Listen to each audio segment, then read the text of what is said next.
Komisi Pemilihan Umum KPU Bali berencana mengajak partai politik beserta pemilu 2024 di Bali untuk mengurangi atau bahkan meniadakan penggunaan baliho sebagai alat peraga sosialisasi.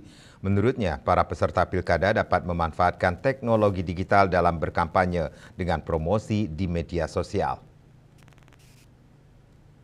Bali Idewa Agung Lidartawan ditemui saat menghadiri sebuah acara diskusi di salah satu kampus di Denpasar mengatakan pihaknya bakal mengajak partai politik dalam merancang kesepakatan untuk tidak menggunakan baliho yang bisa merusak lingkungan dan pemandangan di jalan. Ia mengaku pihaknya kewalahan dengan baliho-baliho tersebut. Apalagi Bali sudah darurat penanganan sampah.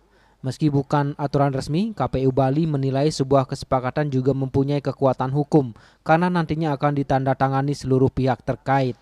Untuk itu KPU Bali menekankan kepada peserta pemilu 2024 untuk bisa mengkomunikasikan dengan para pendukungnya.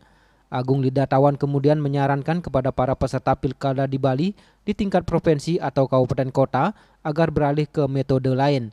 Menurutnya, para peserta pilkada dapat memanfaatkan teknologi digital dalam berkampanye dengan promosi di media sosial. Jadi sebenarnya kita tahu sekarang masyarakat atau pemilih itu udah mulai cerdas. Dia ingin mendapatkan kepastian yang dipilih itu benar. Maka itu baliho itu udah ada efektif lagi. Dan seluruh masyarakat sudah menolak di samping baliho itu sekarang untuk melakukan pasca pemilu itu mau digimanakan. Karena kita membuang ke tempat pembuangan sampah air dan nggak boleh. Itu karena manfaatnya lebih sedikit dari kejelekannya, maka sebaiknya memang sekarang kita harus mengurangi Tips lain yang mungkin bisa dilakukan untuk sosialisasinya? Ya, kita mengurangi baliho bukan berarti kita itu mengurangi kesempatan melakukan kampanye. Kita lakukan dengan metode lain. Ada medsos, ada juga videotron. Maka itu saya minta Bandung dan Denpasar jadi pilot project karena infrastrukturnya sudah bagus. Efektifkah itu, Pak? Ya, saya pikir kita coba dulu.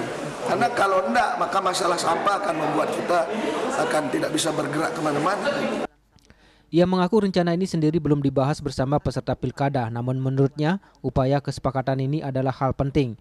Hal tersebut mengingat belum ada undang-undang yang melarang penggunaan baliho dan membutuhkan waktu lama untuk mengubah hal tersebut.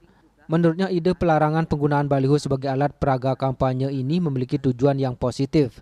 Nantinya setelah adanya kesepakatan, KPU Bali akan menentukan sanksi jika masih ada yang melanggarnya, seperti mengumumkan nama pelanggar dan menurunkan paksa baliho. Ari Wiratmaja, Bali TV.